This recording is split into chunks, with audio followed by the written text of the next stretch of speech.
Hey guys, and welcome back to another Shadow Priest Mythic Plus commentary video. Today I've got a 15 mists, but unlike all my other videos, this one was done on the PTR. So this is a key that has the season 2 seasonal affix, which is called Tormented. So it's no longer a prideful key. There's not going to be any big red boys around that give you the prideful buff or anything. There's none of those guys. But there are 4 new mobs, and that's the whole point of this key. I want to go through and show you how we managed to handle all those guys, what the new seasonal affix looks like, and how it kind of feels as it plays, and I'll share my initial thoughts. I will mention going into this key, I had very little idea of what the new affix was. I knew that it dropped like random Anima powers, and I knew that there was one that is supposed to be overpowered, but I'm not sure if they've like nerfed it or changed it or anything. But I haven't ever like watched anybody do a PTR key or anything, so I don't know what the mobs do. I don't know, a bunch of different stuff. So going into this, I was pretty blind, and I've only done this one key so far, so I still don't know all the choices or anything. Although there is a Wowhead article that has all the different Anima choices you can use. And I'm going to make a video on that probably in the next couple days. But that's my spiel for the beginning. I will also mention my UI is a little bit different because it's on the PTR, so I don't have a lot of the add-ons and things that I would typically have. So like my action tracker isn't going to be here, so it might be kind of hard to follow what I'm doing in this key. But I do have a cast bar that pops up every time I cast, so hopefully that can you can pause and see what I'm casting or whatever. But I'm not going to go too in-depth about rotational things or mechanical things that I could have done differently. This is mostly just supposed to be a showcase of the new seasonal affix and my thoughts and stuff on it. So let's go ahead and get into it. So as we start this key, I'll mention that this isn't a pre-made group, so I don't know any of these people. They're just a bunch of random people I found in the group finder on the PTR. So there are 3 like Chinese players and then 1 player from NA. I'm pretty sure the Logan LOL, the healer shaman, is from NA, and the rest are from China. It looks like, I think so. Okay, so I will mention as we get started that I'm playing just the basic like Mythic Plus. This key should be fortified, tormented, and sanguine and inspiring, but on the PTR right now, if you are doing a key, it takes out the 2 weekly affixes, I think. So this key, I think, as far as I could tell, only had Tormented, which is the seasonal affix, and Fortified, which is the one of the weekly affixes, right? So so this is just basically a fortified Tormented key. And because it's fortified, I decided that I would play, the basic Mythic Plus fortified build, which is Death and Madness, Searing Nightmare, Shadow Crash, and Ancient Madness are the big ones that you need to know about. If you look over here, you'll see this new guy. That's one of the new guys as part of the seasonal affix Tormented. Basically, there are 4 of these guys throughout the dungeon. They don't all look like this, but there are 4 of these guys. And similar to the seasonal affix of 8.3, if anybody remembers that, when you kill these guys, something happens, right? So these guys drop an Anima orb, and if you don't kill them, if you choose to just ignore them, then when you get to the last boss, you're going to have to deal with them there. So it's not like you could just skip that guy forever. But eventually you will have to kill him. And if you fight them on the last boss, it makes the last boss harder, right? Because when you fight them, they give you a debuff that does different things depending on which one you're fighting. So I will mention that this Executioner Vara guy, or whatever his name is, he's a humanoid, so you can cast Mind Soothe on him. I don't know if that will ever be, if that will ever come in handy or ever be useful, but if it ever is, that's something to know. You can Mind Soothe him. I didn't try to mind control him, but that's something that I wish I had tried, and maybe I'll try it in a future key or something. But I'm like 99% sure that they don't want you to mind control him. So even if you can now, it's highly unlikely that you'll still be able to when the patch goes live, right? Because he's supposed to be like a mini boss basically. And imagine if you could mind control him, take him to all the different trash in the dungeon, and just kill everything using his powerful abilities, right? I feel like that's definitely not intended if it can be done. So yeah, so that's the first guy. He's that Executioner Vara guy, and you'll notice we didn't pull him yet. And this was confusing to me because I guess I haven't thought about like routes that you would want to do using these new Tormented guys. So I figured that we would just pull him as soon as we got to him, but it turns out that that was not the case. Excuse me, sorry. And then we are fighting these bow breakers, dodging the bramble bursts. I'm going to pop my VE here soon to try and keep us all alive through this furious thrashing. It got kind of sketchy there for a second. I will also mention that in this key, it's super hard for me to tell. From everything that I've heard, you get scaled in Mythic Plus on the PTR right now to item level 226. But I was item level 228 before we started the key. And when I check my character page while I'm in the key, it still says 228. So I'm not sure if I'm actually 228 or if I'm actually 226 scaled, right? I will mention my health is like 42.9k, which is a little bit lower than it would typically be at 228. So perhaps, see right there, I mind soothed the guy. Perhaps I am scaled. Anyway, so this is what this guy does. He casts this wave of terror. It only feared me and the other guy who was really far out. And I don't want to say whether or not this is true because, like I said, I'm going to make a video about Tormented coming up in the future. So check that to like fact check me on this. But I'm pretty sure this wave of terror only hits you if you're far away from the guy. Because as we were doing this, the first one hit me and the shaman. The second one didn't hit anyone but me. This next one I think hits me as well because I'm far away. But I guess we'll see here in a second. Maybe I figured it out by this point and I stood close. Yeah, see, I'm standing close and it doesn't fear me, right? So I'm pretty sure that thing fears you depending on how far away you are. But check my video on Tormented where I will find the answer for you and tell you for sure. And then this guy is not super dangerous. So he just casts that wave of terror. He has like a tank buster mechanic that he does, which was that sever thing, and then he casts that carnage thing that puts a red circle around somebody, and he dashes to them. I'm going to pause right here. Oh man, I was just a little too... There we go. So these are 3 of the things that you can get. 3 of the anima powers. This is the one, the volcanic plumage is the one that I've been told is super overpowered. So I chose this one just because we were in the middle of the key, so I don't have much time to choose. And I've heard that it's super overpowered. But if we take a look at the other 2, so let's take a look at all 3. The first one, Volcanic Plumage, it basically does, it reverses the affix of Volcanic, right? So the affix Volcanic will put this Volcanic Plume under you every so often, right? That you have to run out of, and or else it shoots you in the air, does a bunch of damage. This Volcanic Plumage power does that to the mobs, right? So whenever you're fighting, anytime you damage a target, there's a chance you create one of these volcanic plumes beneath them, and it does some damage to all enemies within 3 yards and knocks them upward, right? So this one is pretty good, and I think the reason it's so overpowered right now is because it procs a decent amount, and none of the mobs ever try to dodge it, right? I don't know if that's something they're going to try and implement in the future. I doubt it because it'd be really weird. But like the damage it deals isn't super huge, but it is almost 1,000 fire damage,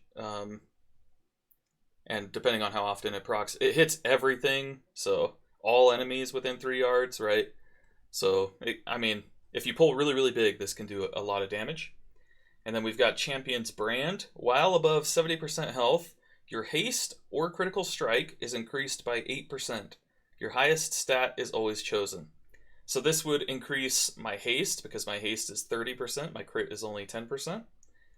So this would give me 8% haste. That's a pretty nice power. And if Volcanic Plumage wasn't so broken, this is one that I might take. The only problem is that it's while you're above 70% health. So it's not, anytime you're below that, it's as if you don't have this power, right? But haste is really, really good for us, especially in Mythic Plus like this. So this is definitely a good one. And one that I would probably take if Volcanic Plumage wasn't so busted, right? And then you've got the Dagger of Necrotic Wounding. Damaging a target has a high chance to consume the target with Creeping Decay, dealing like 400 physical damage over 8 seconds, and reducing healing and absorption received by 2%, stacking up to 10 times. This one, not super valuable. The only thing I can think of in Mists that this might be good for is like if you're fighting those Staghorn guys later on and one of them gets a healing cast off, this can reduce the amount of healing that goes out. But this is one that I would probably never take, except maybe on like very niche scenarios, because like the damage it does is not very big. It's got probably a high proc per minute, because like compared to this one just says damaging a target has a chance, and this one says damaging a target has a high chance. So I imagine the Necrotic Wounding Dagger goes off more often than the Volcanic Plumage. But the damage is small, and the healing and absorption thing is not something that you would really ever want to be playing around, right? Most stuff doesn't heal itself, and if it does, it's something you can kick. And most stuff doesn't get an absorption shield, and if it does, it's something you can purge or kick. So, yeah, probably not one that I would maybe ever take, but I would have to think more about all the different dungeons and ways that it might be good. So those are the 3 from this guy. And like I said, I took the Volcanic Plumage. So if we continue, you'll see it left that big orb on the ground. Basically, what you do is you click on the orb, and then it spawns a smaller Anima orb, and then you click on the small Anima orb, and it gives you the power or whatever. So this is the next guy. I will mention on that last guy, I had a debuff. If you go back and look, I hovered over it, and you can see what it does. This guy, I have another debuff. So if you were to fight these guys on the last boss, they would give you this debuff while you're fighting the last boss. This guy basically gives you a 50% increased damage taken. This seismic wave hurts really bad, right, as you can see. And then every so often he'll pull everybody in and root you, and you all have this like 7, almost 8k binding thing on you. This thing, Binding of Misery. Okay, I guess it's only like 6k. But you have to break that before he does this massive smash, or I'm sure it's going to do a ton of damage. I never got hit by it, so I don't know actually how bad it is, but I'm sure it's not good. Oh, I'll also mention during this key, I didn't have a Soulbind. So as you can see, I just popped Fey Guardians, and I don't have Grove Invigoration. For some reason, when I was doing this key, when I got on the PTR, my character didn't have my Soulbind transferred from live. So I don't have Haunting Apparitions, I don't have any Conduits, I don't have Translucent Image, so every time I fade in this key, it's useless because I don't actually get the defensive. So I still managed to do 7.4k DPS, and that's without any Conduits or anything, so I think Shadow Priest is looking really, really strong. So right here, I was really confused what was happening. I thought maybe we were going to skip through this wall somehow, but it turns out that if you look over here, the shaman sent his pet over to this third guy and pulled it through this door so that we could get 3 of the Anima powers before the first boss. This is something, that kind of skip is something that's already doable on live with the room to the right when you first get to the maze. Warlocks can pull that with their pet. Let me pause real quick so I can finish this thought and then talk about this guy, because this guy is the most deadly so far, I think. So yeah, this may be something that they leave in here, but I think this wall is supposed to be like stopping players from continuing the dungeon, so I imagine they don't want you to pull this guy through it. So it's kind of a 50-50 whether this is still possible or not when this goes live. Although I will mention that this current PTR build that I'm playing on is what's known as a release candidate, so it's probably exactly how the game is going to be when it goes live here in a couple weeks, or a week from Tuesday. Um, so yeah, so this may end up still being possible. I don't think that you can pull this guy as a Shadow Priest at all, but you can probably pull it as any kind of pet class. There may be a way to pull it with Mindbender that I haven't ever thought about, but as far as I know, you can't. Um, so let's look at this guy and see what he does. You'll notice this big red circle on the ground. He casts like a giant fireball thing that you have to dodge. It's pretty easy though, it's just a big swirly. And then every so often he casts this Melt Soul thing. It's a magic debuff, so we can Mass Dispel it, which is going to be pretty important, I think, because it increases... Let's see if I hover over it. Yeah, I do, right there. So Melt Soul, magic debuff, that goes on, you know, it puts it on 2 people, kind of like the boss in Theater of Pain that does the draw soul thing. So it puts it on 2 people, you can Mass Dispel it, and it increases the fire damage you take by 100%. And then he starts casting this Inferno thing. And I don't think we ever let one of these go off, because I think this is pretty dangerous. So that means you're going to want like a shaman in your group if you can. 2 shamans would be awesome, because you need to kick every single one of these. I'm not positive how much damage it does or how much it's supposed to do, but I imagine because you get this debuff, this would one-shot me, especially with my current HP, right? But I think if you have this debuff and you're even full health, this will one-shot you, but maybe not. I just imagine, like, look at this. It looks like a nuclear bomb, right? This icon, it looks really, really bad. So I think you want to kick this every time. So anyway, yeah, this debuff goes out on people. I Mass Dispel one in a bit. Those are basically the 3 things, though. He does this big swirly, he casts Inferno, and he puts this debuff on people. And then he's got like pulsing AoE damage that hurts really bad. So if you have this debuff on you, it's really deadly. It's like being with a 20 stack Prideful.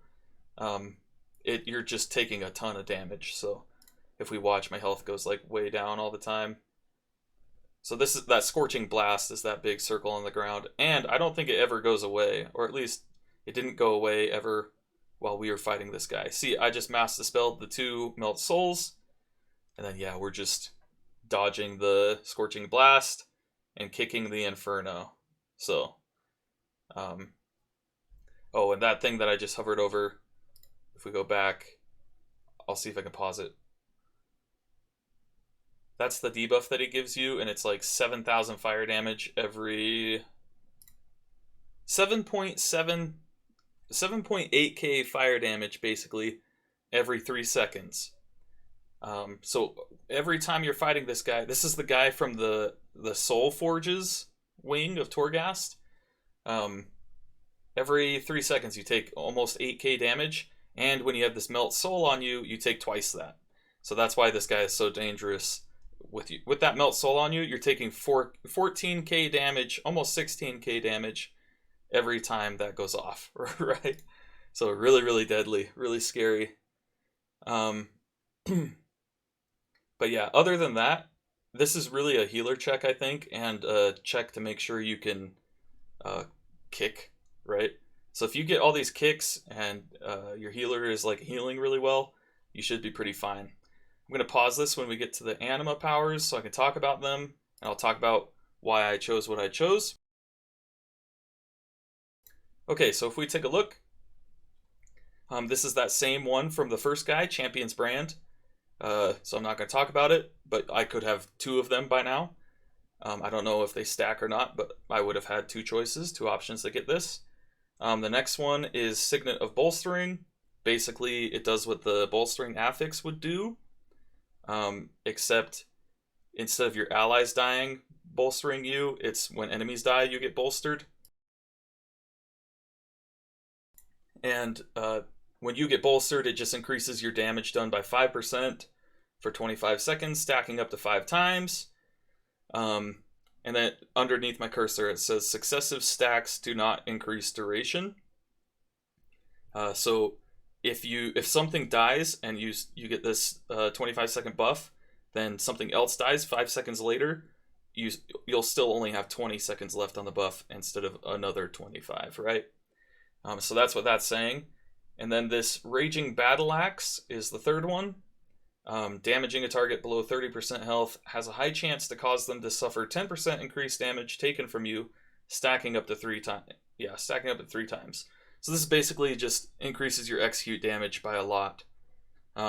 This would be really good for Tyrannical, the Raging Battle Axe, because Tyrannical, the bosses take forever, and they're going to be at below 30% health for a pretty long time, which gives you an increased 30% damage to them, which would be really, really nice. So this is one that I would almost certainly take on Tyrannical weeks.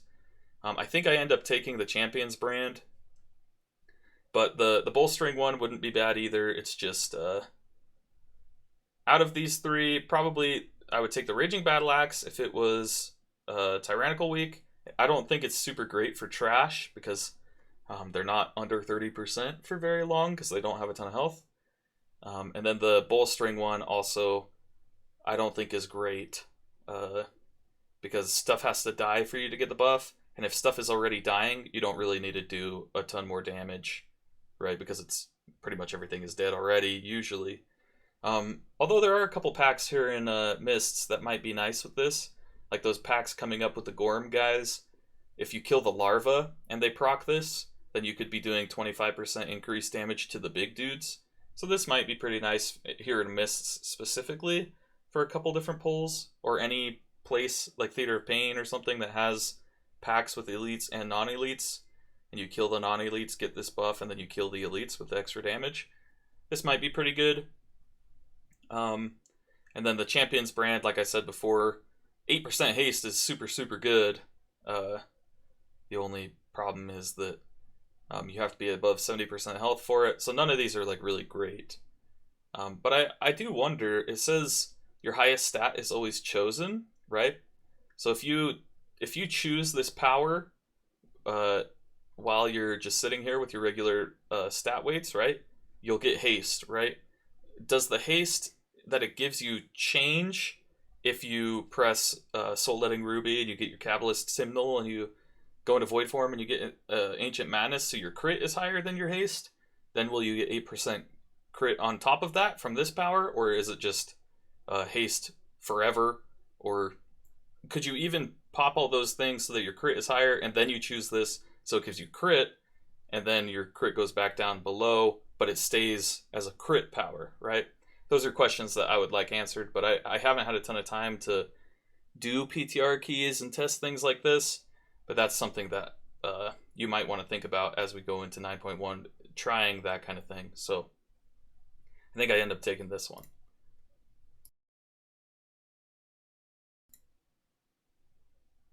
Yeah, so I do end up taking the Champions brand. Not a horrible choice, I think. And then, yeah, we're just going to go into this boss fight. Like I said before, I don't have any conduits or anything. So my damage on this boss fight, my damage across the whole key is going to be a lot lower because conduits are pretty big for Shadow Priest. Like Dissonant Echoes is a decent amount of damage, and the Haunting Apparitions is like a lot of damage. It's like 43% increased damage from my Shadowy Apparitions, which would be really, really nice. But because I don't have those conduits, my burst during this burn phase of this boss that's coming up, I'm pretty sure I get beat by the Boomkin. So we lust right there. I pop Mindbender, and then I get into Void Form as soon as possible. I pop a Devouring Plague to stay below 100%.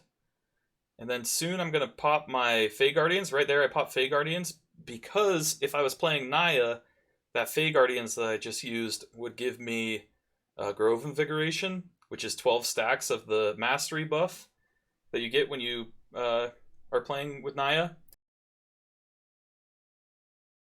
But because I don't have Naya actually soulbound to me, that Fey Guardians does nothing except for the stuff that is part of the Fey Guardian spell, right? So it reduced my damage taken, it increased my cooldown reduction, but it didn't give me any mastery. So had it given me mastery, that would have been a pretty good time to use it, I think, but it's not a big deal. And then the druid gets the acorn over there on the left for the updated graveyard. And then yeah, the rest of this for a while is just gonna be regular old Mists of Tyrna Scythe. The next Tormented guy isn't for a while.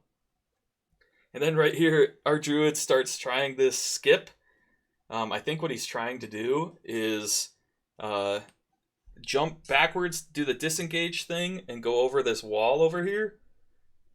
But I think he's just testing stuff, right? Because he can't get the right angle, so he never gets it. I'm not sure if it's possible or not, but that is like what the point of the PTR is, right? Is to try crazy stuff like this to see if you can find anything.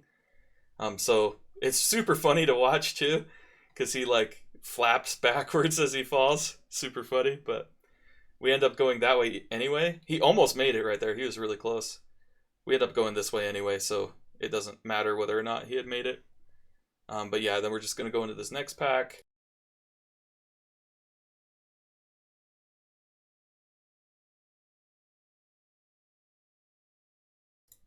And this is just like like I said, a regular old Mists of Tyrna Scythe at this point. Although I will mention, if this had Sanguine like it should have, then we would have to be moving when this stuff goes off. That cast goes off, so I mass dispel us, so we're unrooted. But yeah, we would have to move this stuff if this was actually Sanguine. And then we do this maze real quick. It turns out that it's this one down here. So we go through. And then this pack has a Stalker and a Stinger in it. So you need to make sure that the Stalker gets stunned every time it does this Mist Veil bite. I typically stun it if it's on me. And if it's not on me, I usually let it go off. Just so that, you know, I don't take damage from it. But I mean, even if you never stun it, it's not the worst thing. But it's just one global. You just use a Psychic Horror on it, and it takes care of it. Right here, I popped my Void Form really late into this pack. That was most likely not a good choice. Yeah, because I still have like 3 seconds left on my Void Form. I've got 7 seconds on my Mindbender.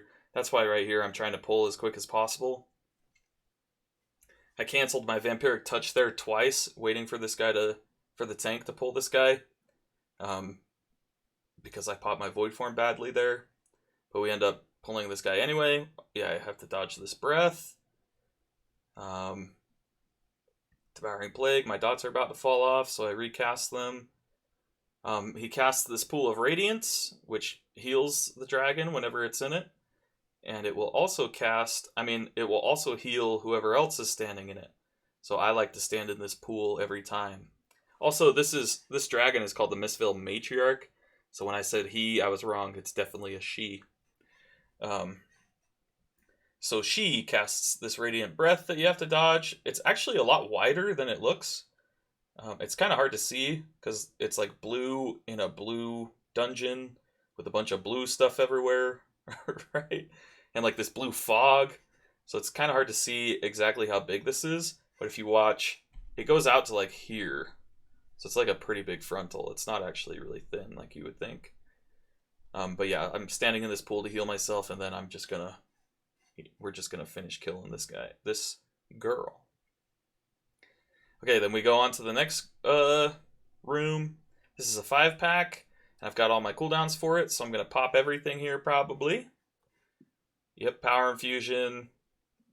I'm playing Ancient Madness, so my very first global when I get into Void Form is my Shadow Crash.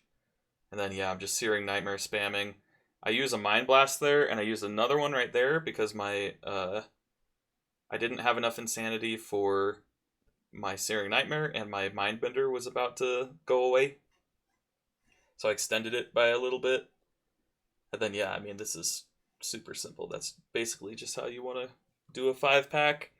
You want to try and snipe stuff with Shadow Word Death. That's something that I've noticed as I've been watching, as I've been doing my viewer analysis videos. a lot of people undervalue the damage that Shadow Word Death does when stuff is in execute range. When stuff is in execute range, Shadow Word Death does probably the most damage of any of your single target spells.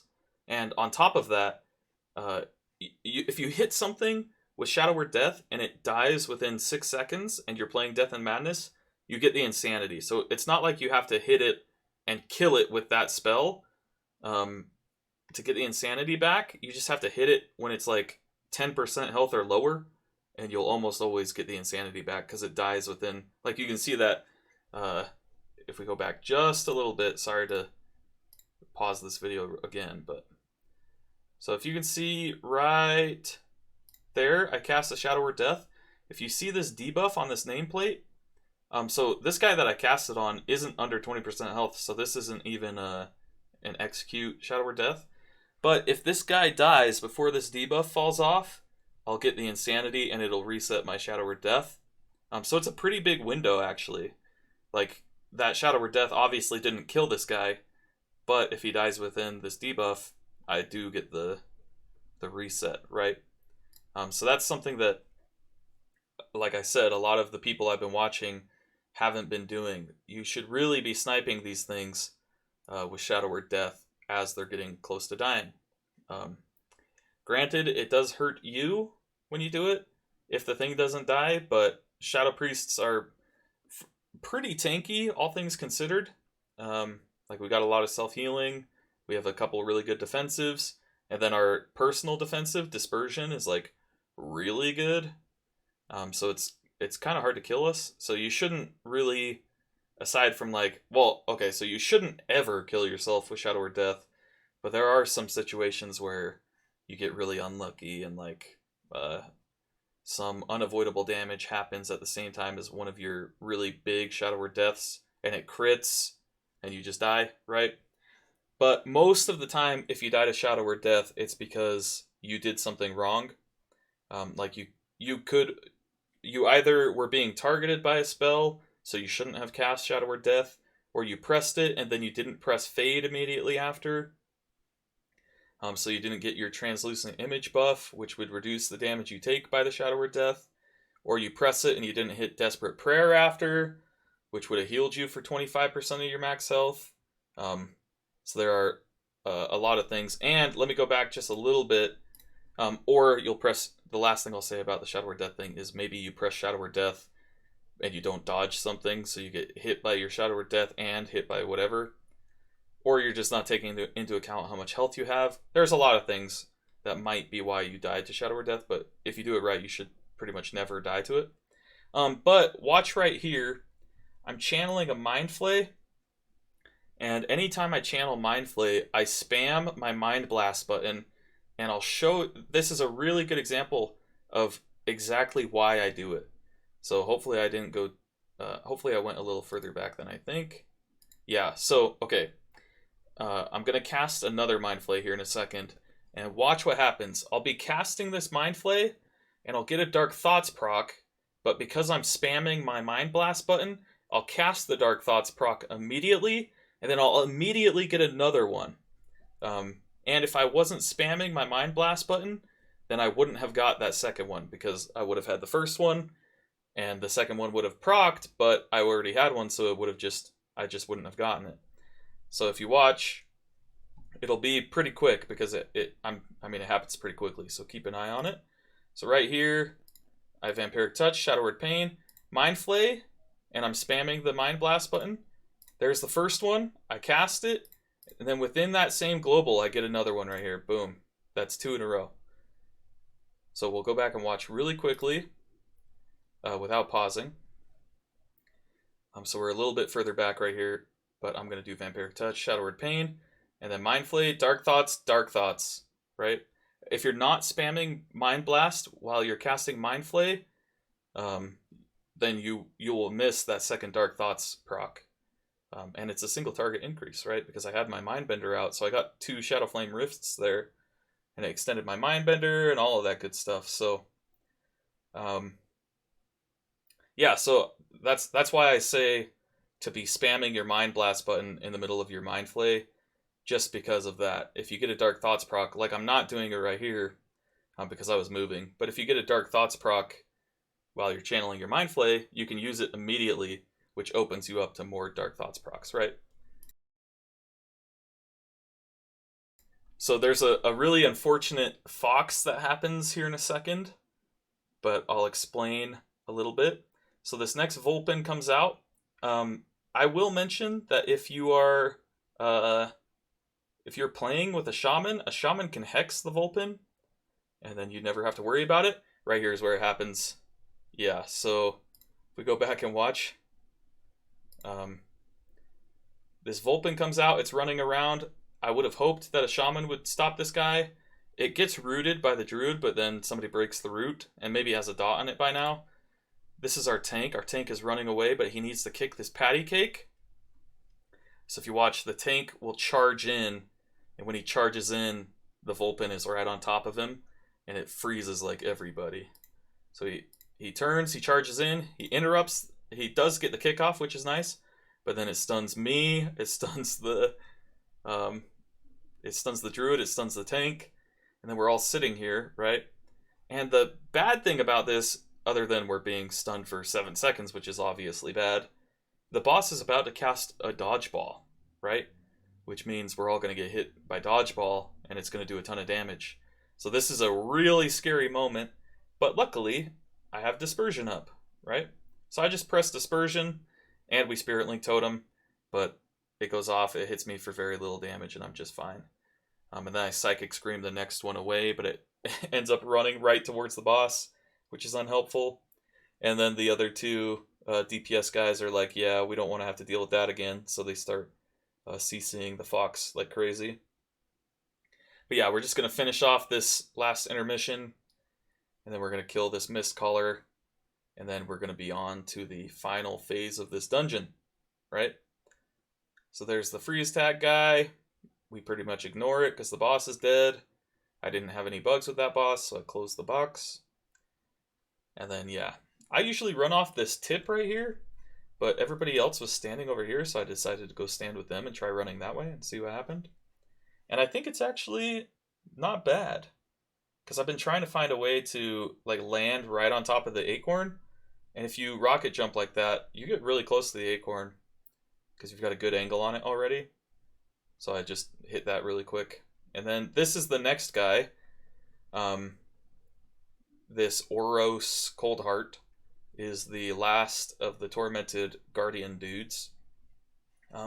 He puts this circle around somebody, and as far as I can tell, you don't want to stand in it. I think it's just like a thing that one person stands in, and if anybody else, it's on somebody, right? So if anybody else stands in it, they take cold damage, frost damage or something, right?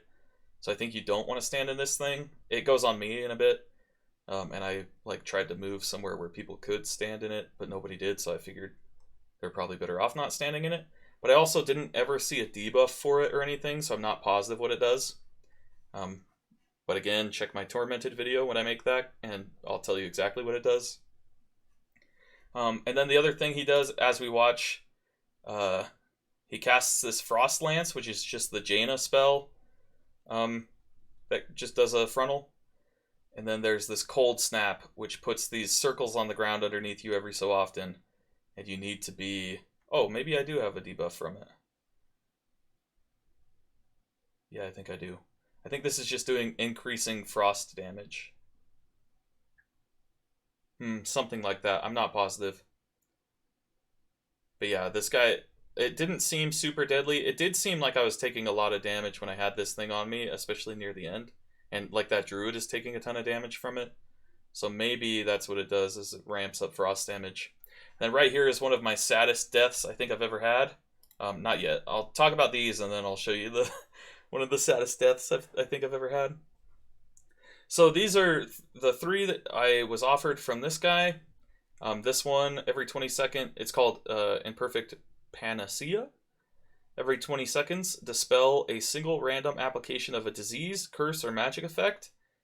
This is one that is also an option on, what's his name? On the Terra Grew in the raid. And I think this is really good on that fight, but in Mythic Plus, This is like, you would pretty much never use this. Unless, maybe, like in Plaguefall, if you're doing a Plaguefall, I mean, as a Shadow Priest, you would pretty much never use this. But if you were not a Shadow Priest, and you were in like a Plaguefall, where there's a lot of diseases that go out, and you didn't have a disease dispel, this might be kind of nice, but yeah, I mean, this is not... It only dispels stuff from yourself, I think. Like 99% sure. So it's not going to dispel like one of your homies who has a curse on them or anything. And then also won't like purge the enemy. So I would almost never take this, probably. Pretty much never. This one, Handbook of Uncivil Etiquette. Deal 10% increased damage to targets you successfully interrupt for 8 seconds. Not great for Shadow because our interrupt is 45 seconds, a 45-second cooldown. So even if we could, if no one else ever interrupted and we got every single interrupt that we could, you would only get 8 seconds of 10% increased damage every 45 seconds, which is not great. If you took the reduced cooldown on your silence talent, Last Word it's called. If you took Last Word, then this would be a little bit better because you could interrupt stuff more often, but it's not great.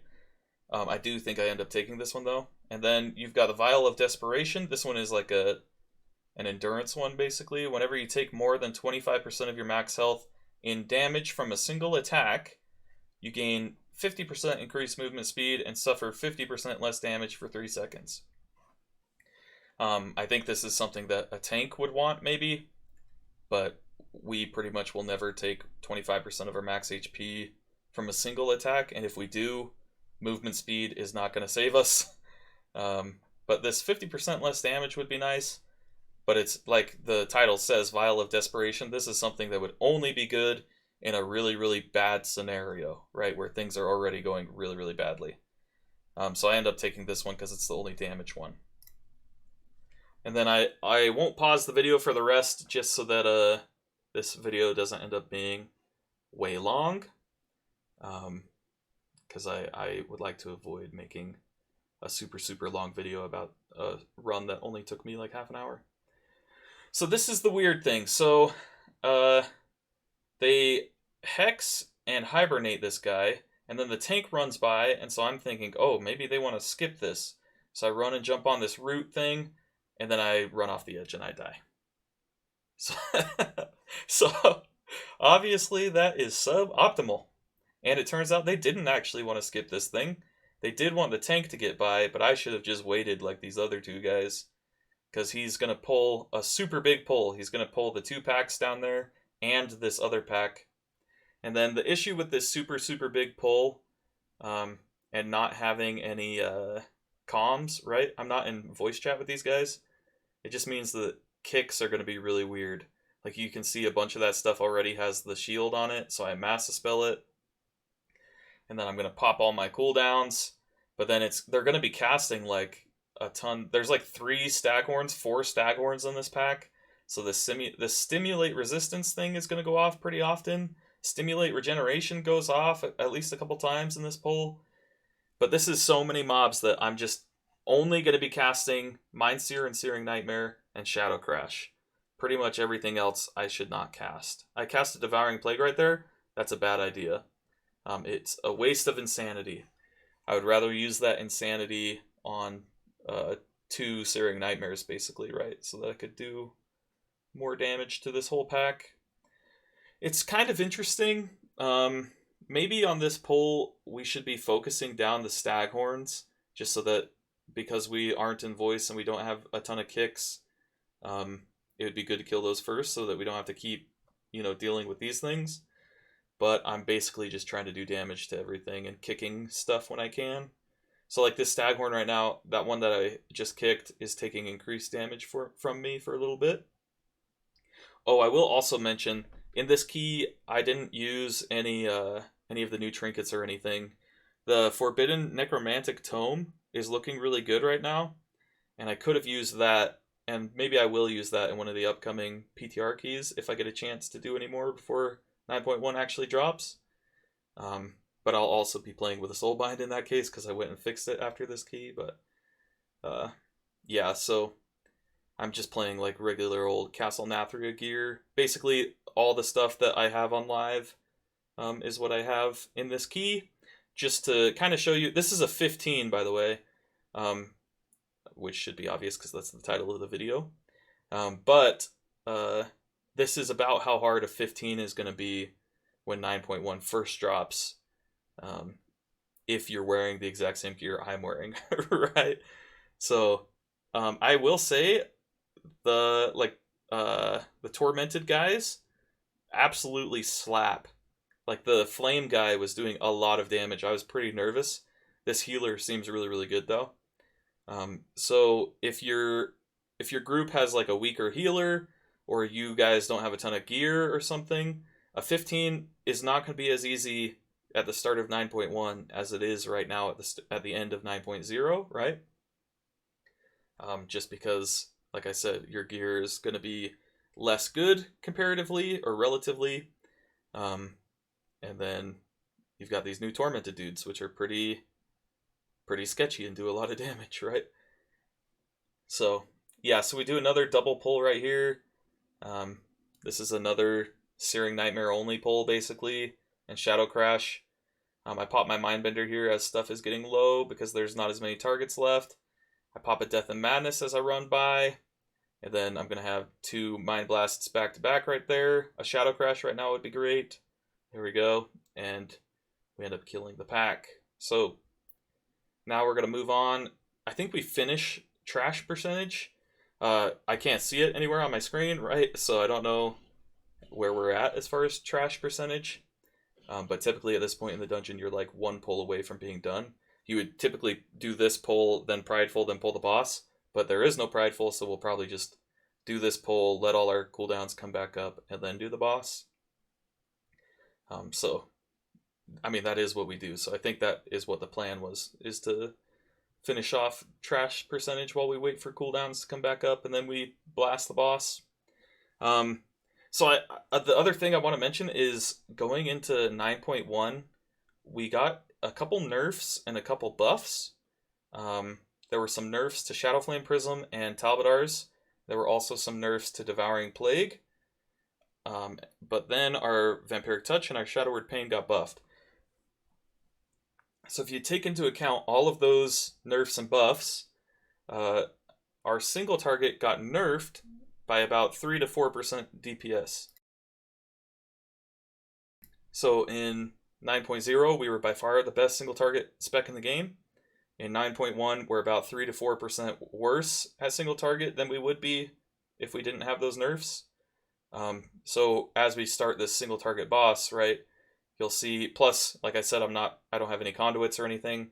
You'll see my peak for single target damage is lower than it would be on live right now, because we got the nerf, no conduits, and I mean that's basically it. So like this druid is beating me, but I expect on live, when I've actually done all the renown and everything, and I've got all my conduits, and I've got all the gear that I'm gonna want or whatever, I think Shadow Priest is still gonna be beating Boomkin on this fight specifically, but on most single target fights as well. I think Shadow Priest is still gonna be the best single target spec in the game, even though it's a little bit weaker, right? So yeah, like right now the Ellie Shaman and the Druid are both beating me, although they both helped kill those larva guys. But yeah, so excuses aside as to why I'm getting beat, right? I do think Shadow Priest is still gonna be the strongest single target spec in the game, which is super nice because single target is often what kills bosses, which means that there will almost certainly be a spot for you in a raid if you play Shadow Priest. So yeah, so this is basically the end of the video. Hopefully you guys enjoyed it. Hopefully you guys learned something from my first look at these new Tormented guys. It's looking pretty cool, actually. I like the idea, and I like the kiss curse aspect of it. So let me know what you guys think in the comments down below. keep an eye out for future videos, and especially as 9.1 drops and we start killing bosses in the raid, I'm going to start doing some boss videos where I talk about different strategies that you can do, ways that you could play the boss fight as a Shadow Priest specifically. Oh, also the Mythic Plus rating thing is on the PTR right now, so that's interesting. Anyway, that's it for me, and I'll see you guys in the next one. Peace!